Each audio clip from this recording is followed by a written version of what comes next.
चलो स्टार्ट। देखिए, हम लोग बात कर रहे थे कैश बुक की, और मैं जानना चाहता हूँ क्या सिंगल कॉलम कैश बुक आपके समझ में आ गई है? क्या सिंगल कॉलम कैश बुक सबके समझ में आ गई है? और टू कॉलम कैश बुक आपके समझ में आ गई है? दोनों के लिए ये रिप्लाई कीजिए कि सिंगल कॉलम और टू कॉलम क्या दोनों आपके समझ में आ गई है, ताकि हम लोग नेक्स्ट टॉपिक को स्टार्ट कर सकें।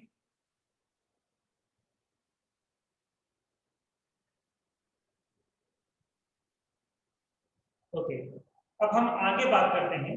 हम लोग आगे बात करते हैं अपने अगले टॉपिक के लिए अलग, जो अपना टॉपिक होगा नेक्स्ट टॉपिक क्या उसके लिए बात करेंगे। कल जो हम क्वेश्चन कर रहे थे उसमें टाइम लिमिट लास्ट में फिनिश हो चुका था, लेकिन हमें ट्रांजेक्शन कंप्लीटली उसमें मेंशन कर दिए थे। अब लास्ट में जब सारे ट्रांजेक्शन कंप्लीट हो जाते हैं तो हमें क्या करना होता है? हमें हमें करना ये होता है कि उसका बैलेंस निकालना होता है। और बैलेंस कैसे निकालते हैं आपको बताया हुआ है। डेबिट साइड का टोटल करते हैं, क्रेडिट साइड का टोटल करते हैं। किसके साइड का टोटल करते हैं? डेबिट साइड का टोटल करते हैं और क्रेडिट साइड का टोटल करते हैं। ठीक है, उसके बाद रफली टोटल करने के बाद चेक करते हैं किस तरफ कम है। जिधर भी कम होता है, जिधर भी कम होता है उधर हम लोग किस नाम से लिख देते हैं? हम लिख देते हैं बैलेंस बीडी। जिधर भी कम होता है उस तरफ हम क्या लिख देते हैं? बैलेंस बीडी लिख देते हैं। ठीक है, जिधर भी कम होता है हम उधर किस नाम से लिख देते हैं? हम लोग लिख देते हैं बैलेंस बीडी के नाम से उसको लिख देते हैं। ठीक है, अब किस तरह से करना है किस तरह से नहीं करना वो काम तो हम कर चुके हैं। बैलेंस शीट के नाम से लिखते हैं उसको। Okay, balance sheet D, balance sheet D. BD का पोर्शन बाकी रह गया था जो मुझे आपको एक्सप्लेन करना है। ये सीडी ही अगले मंथ के स्टार्टिंग में जाके क्या बनता है? बीडी बनता है। अभी जो मैं कह रहा था वो सीडी का था, बट अब बताना है कि ये सीडी ही नेक्स्ट मंथ के स्टार्टिंग में क्या बनेगा? बीडी बनेगा। याद रखना, फर्स्ट मंथ का बैलेंस सीडी होता है, वो नेक्स्ट मंथ के लिए बैलेंस बीडी बन जाता है। Is this clear? ठीक है, अब किस तरह से करना है क्या करना है हम आगे चेक करते हैं। नेक्स्ट क्वेश्चन में आपकी ये कंफ्यूजन भी दूर हो जाएगी।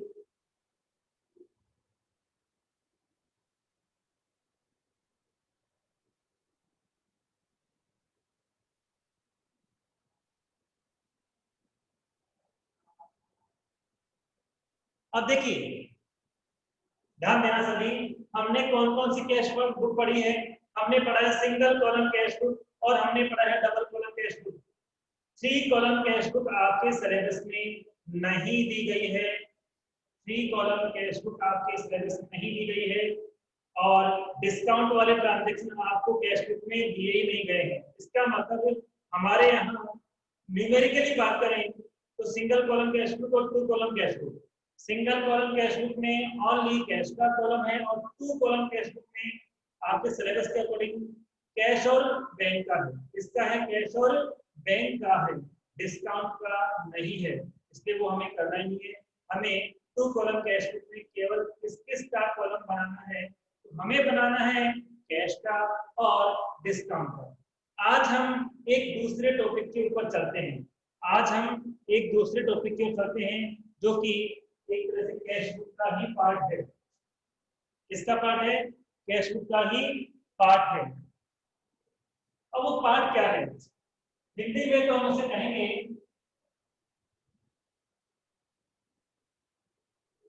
खुदरा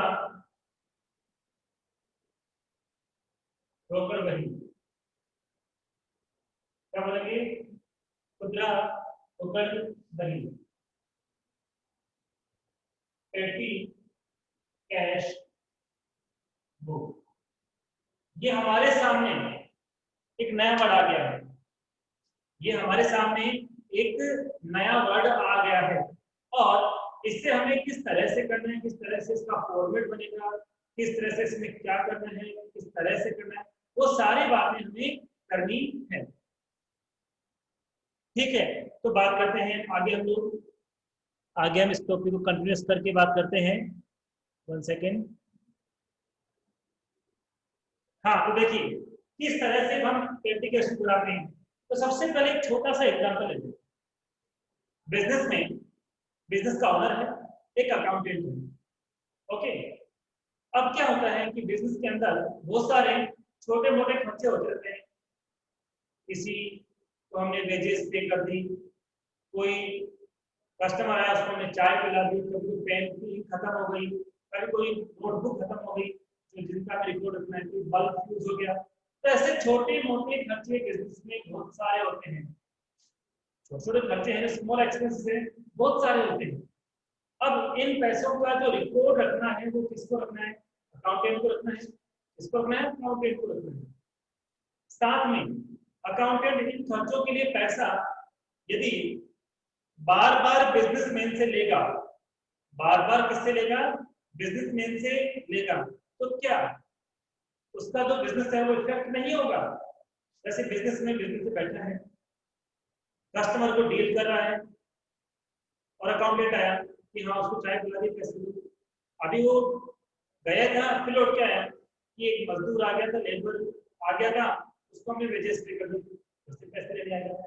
थोड़ी देर बाद फिर से आ गया और बोल रहा है कि पेन की इंक खत्म हो गई, इंक नहीं है, न्यू रिफिल लानी है और पैसे दो। तो इससे बार बार क्या shopkeeper I mean owner effect नहीं होगा? ऑब्वियसली ऑनर इफेक्ट होगा, वो तंग आ जाएगा कि क्या हो रहा है, बार बार कराए जा रहे हैं। तो इस प्रॉब्लम से हमें किस तरह से फेस करना है, तो इसके लिए क्या हुआ, एक नई कैश बुक बनाई गई और उस बुक का नाम क्या रखा गया? पेटी कैश बुक। कि इसमें क्या होगा, अब जो मैं कहने जा रहा हूँ बड़े ध्यान से कंसंट्रेट करके समझना। इसमें क्या होता है कि बिजनेस का ओनर अकाउंटेंट को कहते हैं कि भैया ये एक साथ पैसे, एक साथ वो उसको पैसे दे देगा, 1000 हो 2000 हो दे देगा और उसको ये कहेगा अब मेरे पास बार बार अमाउंट लेने के लिए मत आना, आपको जो कुछ भी खर्च करना है वो इसी अमाउंट में से करना है जो मैंने आपको सपोज 1000 मान लेते हैं कि एडवांस में ही, एक्सपेंस होने से पहले ही ओनर ने, बिजनेस के मालिक ने किसको दे दिए पैसे? अकाउंटेंट को दे दिए। अब वो बार बार नहीं आएगा कि जिसको भी एक्सपेंस करने की रेस्पॉन्सिबिलिटी दी गई है उसको उसने एक साथ पैसे दे दिए। ठीक है, अब जिसको दे दिए अब वो बार बार पैसे मांगने के लिए अकाउंटेंट के पास से नहीं जाएगा, उसी अमाउंट में से वो छोटे मोटे जो भी एक्सपेंस हो रहे बिजनेस के अंदर वो करता रहेगा। लेकिन इनका रिकॉर्ड भी रखना मस्ट है। Why? Because end of the year, sorry end of the particular month, पूरी डिटेल कि हाँ मैंने जो लिए थे आपसे उसमें से इतना एक्सपेंस हो गया और इतना बच गया, ये रहा रिपोर्ट। तो मंथ के एंड में जो 1000 रुपीज दिए थे उसका पूरा हिस्सा अकाउंटेंट किसको देगा? बिजनेसमैन को देगा। तो ये फेयर भी है, ये फेयर भी है कि मैंने आपको 1000 रुपीज दिए थे, कहाँ गए, किस तरह से यूज किया, कितना एक्सपेंस हो गया, क्या कंप्लीट लग गए या आपके ज्यादा लग गए। यदि आपके ज्यादा लग गए तो हम आपको और दे देंगे, कम लग गए तो अगली बार आपको हम कम देंगे। तो क्या एक कंसेप्ट आपको समझ में आ गया कि पेटी कैश बुक में होता क्या है? क्या ये कंसेप्ट समझ में आ गया कि पेटी कैश बुक में होता क्या है? मैं एक बार आपको फिर से समझा देता हूँ, मैं आपको एक बार फिर से समझाता हूँ, शायद ध्यान देना कि इसमें क्या होता है, बिजनेसमैन ये नहीं चाहता कि उसका बिजनेस बार बार डिस्टर्ब हो। तो जिसको भी एक्सपेंस करने के लिए रेस्पॉन्सिबिलिटी दे रखी है अकाउंटेंट को या अदर कोई पर्सन को, वो उसको एक साथ पैसा देता है, ये लो ये फिक्स अमाउंट आप रखो, जो भी एक्सपेंस करना है अब मेरे पास बार बार बताना, इसी अमाउंट में से आपको एक्सपेंस करने हैं। But end of the month आप मुझे रिपोर्ट भी करोगे कि मैंने जो आपको अमाउंट दिया था वो कहाँ कहाँ गया, किस तरह से आपने यूज किया। तो उस रिपोर्ट को रेडी कौन करेगा? अकाउंटेंट। तो जो रिपोर्ट होगी, जो उसका हिसाब बनाएगा वो किसमें बनेगा? उस पेटी कैश बुक में बनेगा। वो जो पूरा हिसाब बनेगा कि आपने इतना अमाउंट दिया था, इतना इतना मैंने एक्सपेंस कर दिया, इतना बच गया, ये सारा जो काम अकाउंटेंट मेंटेन करेगा, कौन सी कैश बुक में मेंटेन करेगा, वो मेंटेन करेगा पेटी कैश बुक में। ठीक है, तो क्या साहिल समझ में आ गया? समझ में आ गया? एक बार फिर से रिपीट करके बताइए, रिप्लाई करके बताइए।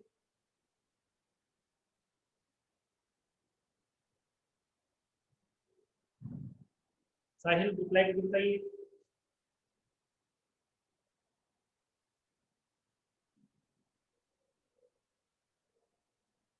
ओके, शायद आपको मैंने कहा था मेरे पास जो बुक थी किसी स्टूडेंट को मैंने दे दी एक्चुअली, मेरे पास अब बुक है नहीं। आप अपनी ही बुक का एक बार जो 4 चैप्टर है अकाउंटिंग रिपोर्ट सेकंड पार्ट जो है वो मुझे एक बार सेंड कर देना, इससे मैं आपको बता सकूं कि ये एग्जांपल में बता रहा हूँ, सेम टाइम आपको बता दूंगा।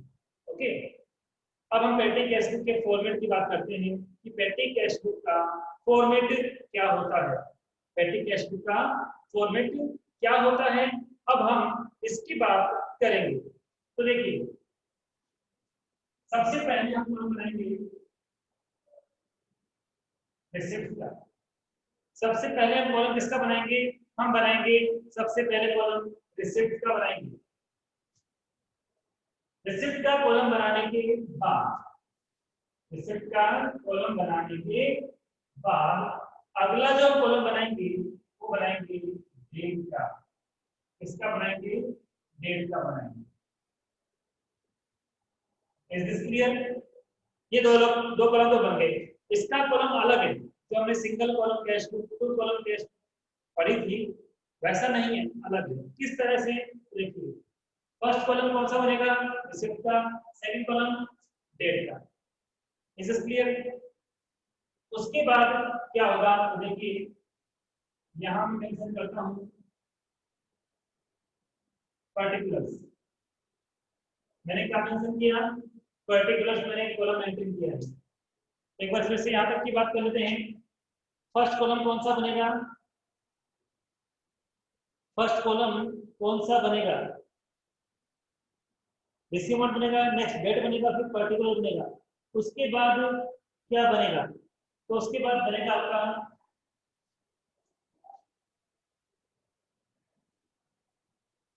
Invoice number. क्या बनेगा? Invoice number. उसके बाद आपको जो कॉलम बनाना है वो बनाना है टोटल अमाउंट। और उसके बाद क्या करना है वो अभी आपको मैं बता रहा हूँ, पहले यहाँ तक की बात कर लेते हैं। रिसिप्ट यानी, रिसिप्ट मीन क्या है? रिसिप्ट का मीन है कि अकाउंटेंट को बिजनेस के ओनर ने कितना अमाउंट स्टार्टिंग में ही दे दिया है। आई मीन अकाउंटेंट ने कितना अमाउंट बिजनेसमैन से रिसीव किया है, वो अमाउंट यहाँ जाएगा। किस दिन दिया वो आ जाएगा। ठीक है, अब यहाँ क्या लिखा है उसकी बात करेंगे। यह है इनवॉइस नंबर। क्या दोनों रिप्लाई करना? इनवॉइस नंबर के बारे में कभी सुना आप लोगों ने? जल्दी से हाँ या ना, वाई और एन, यस और नो, इतना साथ देना है। क्या कभी इनवॉइस नंबर के बारे में आपने सुना है? तो मैं बताता हूँ, मैं कहता हूँ सबने सुना है, लेकिन आपको ये नहीं पता था कि अच्छा सर ये इनवॉइस नंबर होता है, पता नहीं होता। अभी आप रिप्लाई करोगे। हम मार्केट जाते हैं, कई बार शॉपिंग करते हैं तो हमें शॉपकीपर एक पिंक कलर का बिल देता है। कौन सा कलर का? पिंक कलर का बिल देता है। ये 2 कॉपीज में होता है। एक शॉपकीपर के पास कार्बन कॉपी होती है, उसके पास रहती है, एक हम ले आते हैं। ये बिल है। इस बिल में यहाँ पर एक नंबर लिखा होता है, उसी नंबर को बोलते हैं इनवॉइस नंबर, और इस बिल को बोलते हैं इनवॉइस। बिल भी कहते हैं, और इसका करेक्ट मीन क्या है? इनवॉइस नंबर है। क्या है? इनवॉइस। तो यहाँ बिल का नंबर लिखा होता है। हर ट्रांजेक्शन के लिए बिल क्या होता है? अलग अलग होता है। आपको मैंने सेव किया, आपको बिल करके दूंगा, उस बिल का नंबर अलग होगा।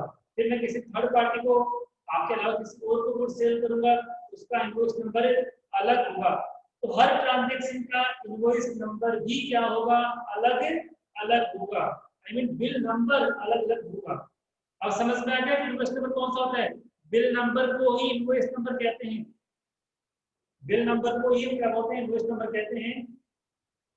अब वो मजदूरी चुकाएगा, कोई भी एक्सपेंस करेगा, स्टेशनरी परचेस करेगा, उनका बिल का तो नंबर लिखना पड़ेगा ना, जिससे ओनर को, बिजनेसमैन को अकाउंटेंट पे फेथ रहेगी, फ्रॉड ना हो, इसलिए हर काम बिल से होना कंपलसरी है। ठीक है, हर काम किससे होना कंपलसरी है? बिल से होना कंपलसरी होता है। इतना कॉलम भरने के बाद क्या होगा? फर्स्ट रिसिप्ट की बात हो गई, डेट की बात हो गई, पर्टिकुलर सब जानते ही हो, इनवॉइस नंबर की बात हो। अब टोटल का मतलब है आप टोटल कितना एक्सपेंस कर रहे हो डेट वाइज, किसी पर्टिकुलर डे के दिन आपने कितना एक्सपेंस किया, लाइक लेबर भी पे की है, स्टेशनरी भी, किसी नाश्ता भी कराया है, आपने किराया भी चुकाया, कुछ भी चुकाया होगा, बट उस कंप्लीट डे में कितना पे किया है वो सारा यहाँ लिखना है। कैसे लिखना है वो क्या बताऊंगा, आगे समझाऊंगा। अभी केवल फॉर्मेट की बात करें। अब यहाँ क्या होगा, क्या ध्यान दीजिए, यहाँ पे एक्सपेंसेस के कॉलम बनेंगे। यहाँ पे किसके कॉलम बनेंगे? एक्सपेंसेस के, जो फिक्स नहीं है। It's completely depend on question that how many columns will be prepared. ये क्वेश्चन पे डिपेंड करता है कि कितने कॉलम बनेंगे, कितने एक्सपेंस हो रहे हैं। ठीक है, अब कैसे बनेंगे कैसे नहीं बनेंगे मैं उसके बाद बात कर लेता हूँ, समझा देता हूँ। इतना जरूर कहूंगा, यहाँ तक का फॉर्मेट आपके समझ में आ गया? यहाँ तक का फॉर्मेट आपके समझ में आ गया? पहले रिसिप्ट, फिर डेट, उसके बाद particular invoice number, total amount. अब देखिए हम नेक्स्ट एग्जांपल कर रहे हैं, हम नेक्स्ट एग्जांपल कर रहे हैं। तो इंग्लिश मीडियम की बुक मेरे पास अभी अवेलेबल नहीं है, बट हिंदी मीडियम में पेज नंबर 110 है। इंग्लिश मीडियम के आसपास ही होगा या उसका सेम पेज ही हो। 110 110 पेज नंबर देख लीजिए आप, 110 पेज नंबर देख लीजिए। इसमें ऑटो का रेंट लिखा हुआ है, मंथ है मई 2005। क्या मिल गया आपको? रिप्लाई करना सर, आप भी देखना 1110 हो सकता है, थोड़ा सा आगे पीछे हो सकता है इंग्लिश मीडियम की बुक में।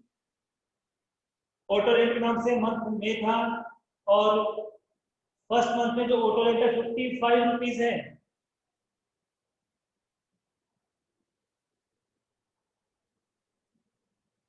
न्यू में 108 है, कोई दिक्कत नहीं है। क्वेश्चन जो मैं बोल रहा हूँ वो है, इतना बताना आपको, क्वेश्चन तो वही है ना? हाँ शायद क्वेश्चन मिल गया आपको। ऑटो रेंट 55 रुपीज है में। हाँ, अब हम क्वेश्चन करते हैं, किस तरह से करेंगे, क्वेश्चन रीड करेंगे। तो पहले एक बार क्वेश्चन ही रीड करते हैं कि क्या क्या रिपोर्ट हमारे सामने। तो इसमें क्या है कि समायरा ट्रेडर्स ने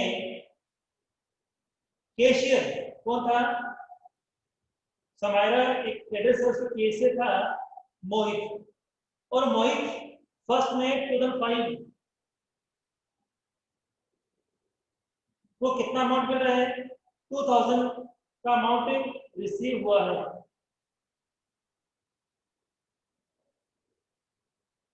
किसको रिसीव हुआ है? मोहित को। इस बार कैशियर ने पैसे दिए, कैशियर ने मोहित को कितना अमाउंट दे दिया? तो कैशियर ने मोहित को 2000 रुपीज दे दिया। ठीक है, और उसके जो सन्ड्री एक्सपेंस है, खुदरा का मतलब सन्ड्री एक्सपेंसेस, पेटी एक्सपेंसेस। खुदरा को क्या बोलते हैं? पेटी एक्सपेंसेस या सन्ड्री एक्सपेंसेस। अब उसने इन 2000 में से जो एक्सपेंस किया उसकी रिपोर्ट हमें गिवन है, दे रखी है, किस किस दिन कितना कितना एक्सपेंस किया है। तो हम केवल क्वेश्चन पढ़ रहे हैं। जैसे कि इसमें सबसे पहले क्या लिखा हुआ है?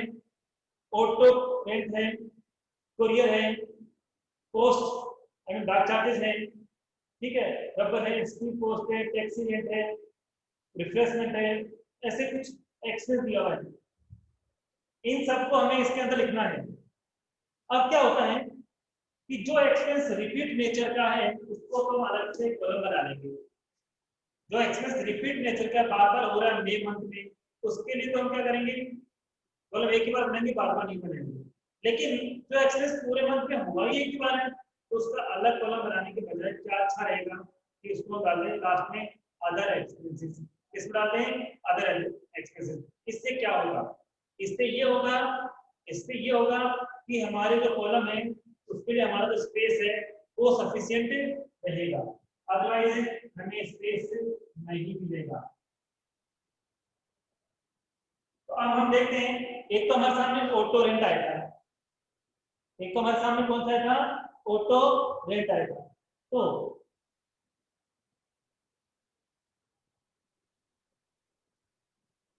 अब ऑटो रेंट की हम बात करते हैं। ऑटो रेंट किसका पार्ट है, ट्रांसपोर्टेशन का पार्ट है, नहीं है। किसी भी व्हीकल का रेंट होगा वो किसका पार्ट होगा, ट्रांसपोर्टेशन का काम होगा, नहीं होगा, बताइए। उनको ट्रांसपोर्टेशन कहते हैं, तो हम लिख सकते हैं ट्रांसपोर्टेशन, ट्रांसपोर्ट लिख सकते हैं।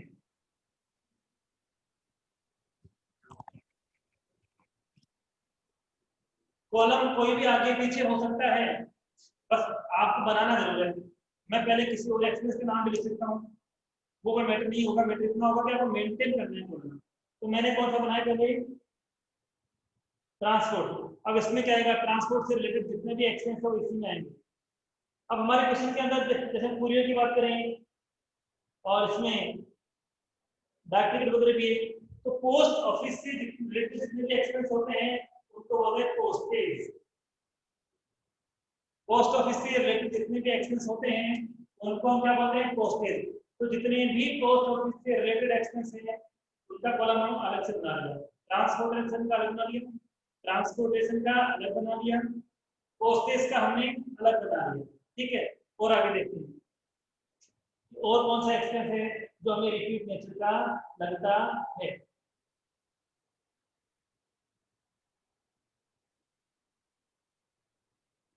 अब इसके अंदर हम बात करें तो टेलीग्राम भी तो है,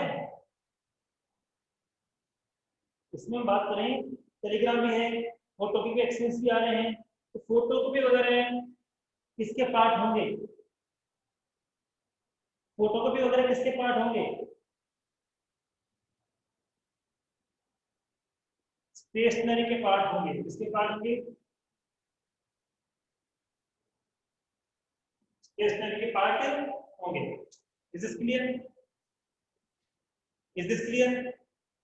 आपको लगता है एक काम आप कर सकते हो, अपनी कॉपी को इस तरह ना करके साइड में करके फिर करोगे तो आप और भी कॉलम बना सकते हो।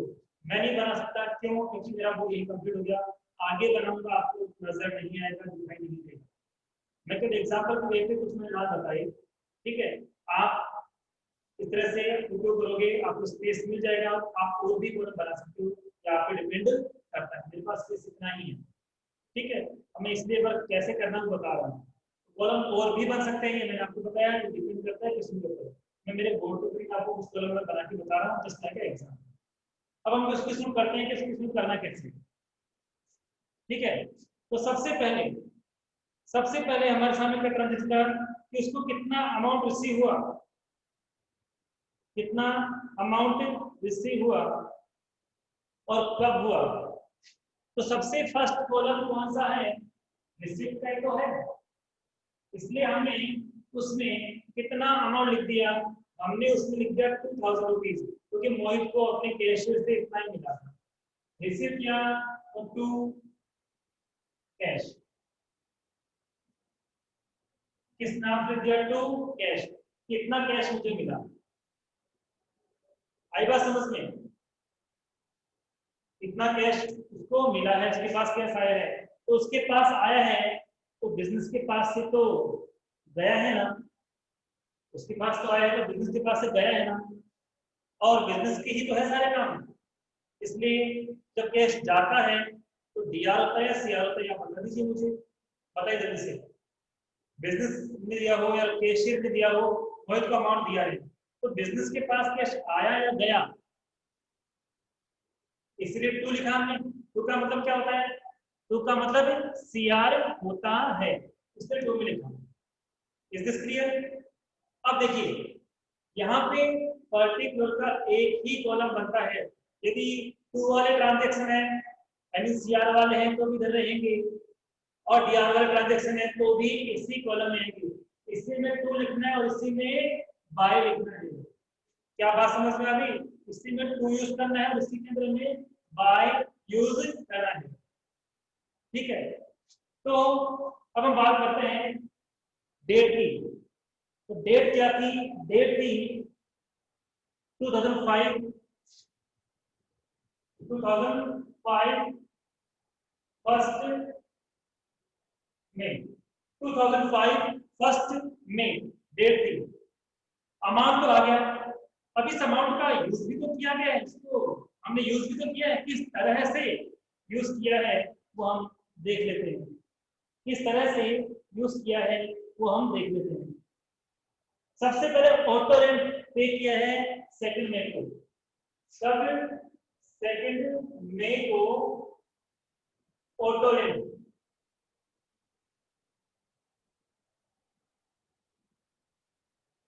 ठीक है। 2 मई को हमने क्या पेमेंट किया है, ऑटो रेंट पे किया है, ठीक है। तो हमने क्या लिख दिया, ऑटो रेंट लिखा। और ऑटो रेंट की जो अमाउंट है ऑटो रेंट का वो कितना है, 55। अब यहाँ एक बात फिर से ध्यान देना, कोई भी एक्सप्रेस होता है वो पहले तो किसमें आएगा, टोटल के कॉलम में आएगा। पहले किसके कॉलम में आएगा, टोटल के कॉलम में आएगा। Is it clear. उसके बाद वो उसके पर्टिकुलर जो सेपरेट कॉलम बना हुआ है उसमें भी जाएगा। कोई भी एक्सपेंस हो पहले कहाँ आएगा, टोटल में आएगा और फिर उसके पर्टिकुलर कॉलम में आएगा। जैसे मैं आपको बताता हूँ, किसी मकान में 3 कमरे 3 भाइयों के, और किसी भी कोई भी एक इंसान अपने घर में आ रहे हैं, अपने रूम में आ रहे हैं, तो पहले उसको अपने मकान में आना पड़ेगा, उसके बाद ही तो अपने रूम में जाएगा। यानी ये जो मकान है तो पहले इसमें आएगा, फिर इसमें एंटर करने के बाद उसका रूम कहाँ है, इसमें है तो इसमें जाएगा, इसमें तो इसमें जाएगा, और इसमें तो इसमें जाएगा। क्या ये बात समझ में आ गई। पहले एंटर करना पड़ेगा तो यहाँ पे आएगा, फिर कहाँ जाना है वो उसमें जाएगा। तो ऑटो रेंट के मैंने क्या बोला था कि ऑटो रेंट ट्रांसपोर्टेशन का पार्ट है। इसका पार्ट है ट्रांसपोर्टेशन, इसलिए कहाँ जाएगा वो, ट्रांसपोर्ट में आ जाएगा। और इस ऑटो रेंट का पोस्टेज पे कोई इफेक्ट नहीं पड़ रहा, स्टेशनरी पे कोई इफेक्ट नहीं पड़ रहा, इसलिए डैश हो जाएगा, कुछ भी अमाउंट नहीं लिखना है। क्या अब बात समझ में आ गई। किसी भी अमाउंट को सबसे पहले कौन से कॉलम में लिखना है, कोई भी एक्सपेंस होता है सबसे पहले अमाउंट टोटल में आएगा, उसके बाद उससे संबंधित उससे रिलेटेड कॉलम में चला जाएगा। Is this clear. सारी बात समझ में आ गई आपकी। पहले टोटल में आएगा अमाउंट, एक्सपेंस का नाम लिखेंगे फिर टोटल में आएगा, टोटल के बाद तो कहाँ जाएगा, जो भी उसका सेपरेट कॉलम है उसमें चला जाएगा। Very good. अब देखते हैं कि ऑटो रेंट के बाद नेक्स्ट एक्सपेंस कौन सा है, कुरियर सेवा, कुरियर सर्विस। और कुरियर सर्विस का अमाउंट कितना है, 40 रुपीज। और मैं आपसे एक बात जानना चाहता हूँ, कुरियर किसमें आएगा, क्या कुरियर ट्रांसपोर्टेशन का पार्ट है, क्या पोस्टेज का पार्ट है, स्टेशनरी का पार्ट है, कुरियर किसका पार्ट है, ये बताइए।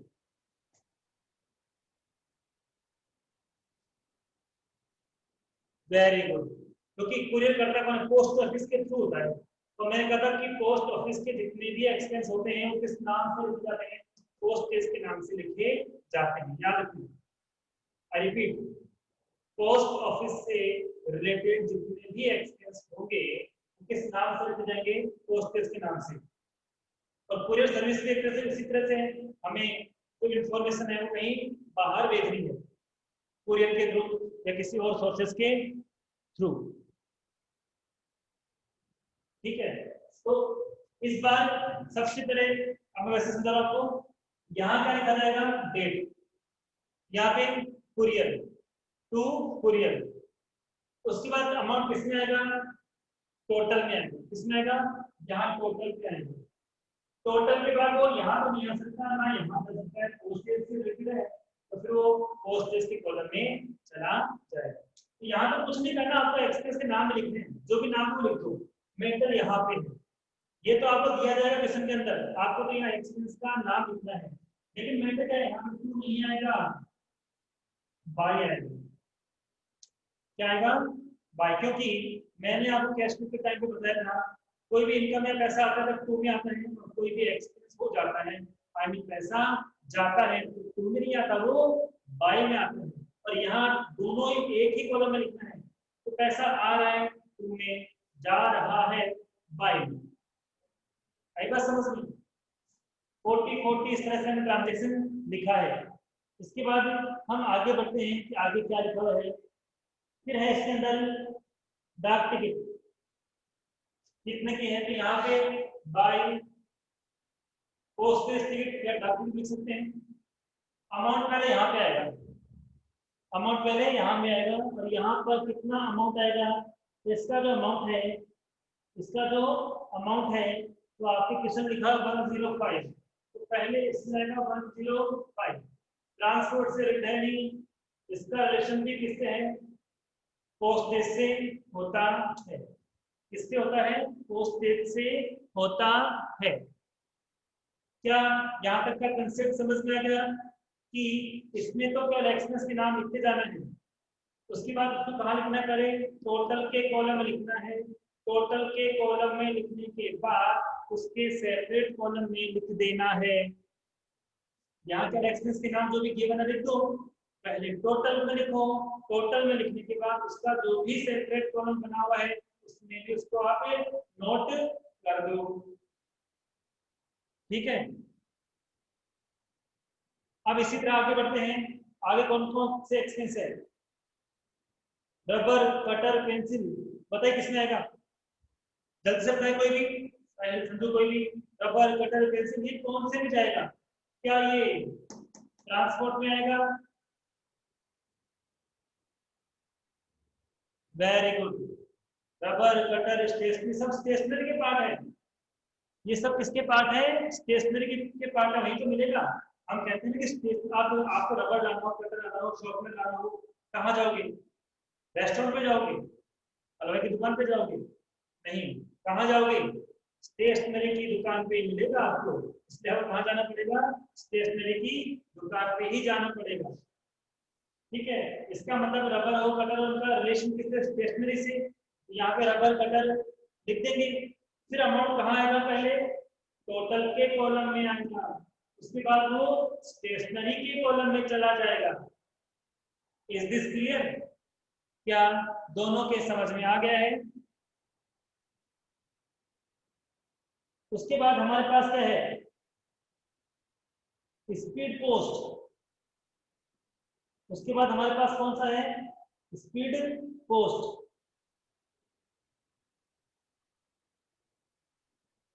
बताइए स्पीड पोस्ट का किसमें आएगा, हाथ में रिप्लाई कीजिए, स्पीड पोस्ट किसमें आएगा, कौन से कॉलम में स्पीड पोस्ट लिखना है आपको। यहाँ स्पीड पोस्ट लिख दोगे, यहाँ टोटल में भी अमाउंट लिख दोगे, बट इनमें से कौन से कॉलम में स्पीड पोस्ट जाएगा, एब्सोल्युटली पोस्टेज में जाएगा, क्योंकि स्पीड पोस्ट भी पोस्ट ऑफिस के थ्रू ही होती है। ये भी डाक से रिलेटेड, पोस्ट ऑफिस से रिलेटेड एक्सपेंस होता है। Is this clear. तो क्या मैं फिर से पूछूंगा, क्या क्या पेटी कैश बुक का कंसेप्ट आपके समझ में आ गया है, क्या पेटी कैश बुक का कंसेप्ट आपको पढ़ने में मजा आ रहा है, इंटरेस्ट आ रहा है। सबसे बड़ी बात क्या है, इंटरेस्ट आना चाहिए, मजा आना चाहिए, तभी समझ में आता है। क्या पढ़ने में इंटरेस्ट आ रहा है, साहिल, वेरी गुड। उसके बाद कौन सा एक्सपेंस है इसमें, टैक्सी का किराया, किसका है, टैक्सी का किराया, टैक्सी रेंट।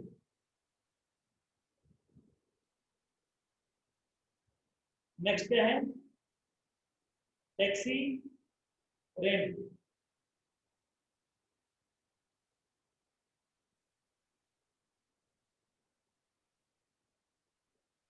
और टैक्सी रेंट किसका पार्ट है, बताइए, टैक्सी रेंट किसका पार्ट होगा, क्या आप में से कोई आंसर दे सकता है कि टैक्सी रेंट किसका पार्ट होगा।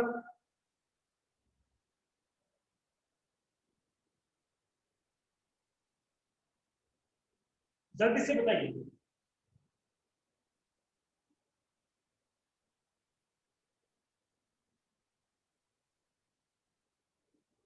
अब यहाँ पे मैं आपको बताता हूँ, 8 मई को कितने ट्रांजेक्शन हुए, बताइए एक बार, 8 मई को कितने ट्रांजेक्शन हुए, देखिए ध्यान से, 8 मई को कितने ट्रांजेक्शन हुए, 2 हुए हैं। 8 मई को, 8 मई को कितने ट्रांजेक्शन हुए हैं? 2 हुए हैं। इससे टोटल के कॉलम में इनकम प्लस आएगा। यहाँ पे हम उनके दोनों के नाम लिख देंगे, यहाँ पे दोनों के नाम लिख देंगे, टोटल यहाँ पे आएगा। लेकिन जाएगा तो अपने अपने कॉलम में, जाएगा तो अपने अपने कॉलम में, ठीक है। जाएगा कहाँ पे? उसका जो भी सेपरेट कॉलम बना हुआ है वो उसी के अंदर जाएगा। जैसे इसमें क्या था? टैक्सी रेंट था, और टैक्सी रेंट का जो अमाउंट था वो कितना था? तो उसने ब्रैकेट में डाला था 2 टाइम, क्वेश्चन के अंदर ही, कि 105 की और 90 के 2 बार दे दिया, 8 में को 2 बार दे दिया, तो टैक्स रेंट में क्या आएगा? उसका टोटल 105 या 90 नहीं लिखना है, टोटल लिखना है। और 8 में कोई दूसरा ट्रांजेक्शन आएगा, कौन सा? रिफ्रेशमेंट। कौन सा आएगा? रिफ्रेशमेंट। क्या रिफ्रेशमेंट का और भी कॉलम बना हुआ है क्या? जल्दी से बताइए कि रिफ्रेशमेंट का और भी एक्सपेंस है क्या हमारे क्वेश्चन में? जलपान, रिफ्रेशमेंट का और भी ट्रांजेक्शन हमारे क्वेश्चन में है क्या? रिफ्रेशमेंट का और भी ट्रांजेक्शन हमारे क्वेश्चन में है क्या? ध्यान देखिए, समझो, ध्यान देखिए एक बार। जलपान मतलब रिफ्रेशमेंट का और भी ट्रांजेक्शन अपने इस क्वेश्चन में है क्या? मुझे दिखाई दे रहा है, आप फिर से सर्च करो एक बार। मैं आपको डेट बताता हूँ, कौन से डेट के दिन है वो ट्रांजेक्शन। 22 मई को देखो आप, 22 मई को देखो आप, फिर बताइए है नहीं है। 22 मई को देखिए, मिला? तो हम क्या कर सकते हैं, यहाँ पे एक और कॉलम मेंटेन कर सकते हैं, रिफ्रेशमेंट, नाश्ता।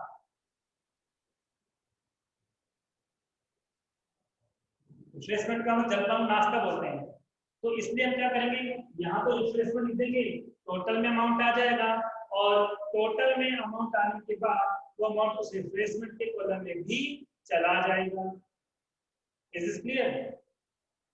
इस तरह से ये आपकी पेटी कैश फ्लो का कंसेप्ट है। इसका कंसेप्ट है ये, पेटी कैश फ्लो का कंसेप्ट है। लेकिन लास्ट में क्या करना है मैं आपको बताता हूँ, तो हम सारे एक्शन लिख देंगे, इसको समझना तो टाइम हो जाएगा। जब हम वन बाय वन सारे एक्सप्रेस लिख देंगे, फिर क्या करना है? फिर हमें क्या करना है? सबसे पहले देखिए क्या करना है, सारे एक्सप्रेस, सारा जो ट्रांजेक्शन हो जाए उसके बाद हमें क्या करना है, ध्यान दीजिए। सिंगल लाइन का स्पेस छोड़ते हुए हमें इसको पहले क्लोज करना है। सारे ट्रांजेक्शन जब आप लिख लो तो सिंगल लाइन का स्पेस दे दो, और उसके बाद इस पूरे को क्लोज कर दो। ये लो, सिंगल लाइन का स्पेस देने के बाद क्या करना है आपको? उसका टोटल करना है। किनका? किनका टोटल करना है? ध्यान दीजिए, इसका टोटल नहीं करना है, किसका करना है? एक्सपेंस से रिलेटेड जितने भी हमने कॉलम बनाए हैं उनका टोटल करना है। Is this clear? किसका टोटल करना है? जितने भी हमने कॉलम बनाए एक्सपेंसेस के, मतलब ट्रांसपोर्टेशन का एक्सपेंस का टोटल यहाँ पे आ जाएगा, पोस्टेज का टोटल यहाँ पे आ जाएगा, स्टेशनरी का एक्सपेंस यहाँ जाएगा, रिफ्रेशमेंट का यहाँ आ जाएगा। जितने भी हमने कॉलम बनाए हैं उन सबका टोटल उनके कॉलम में आ जाएगा। आपको टोटल कर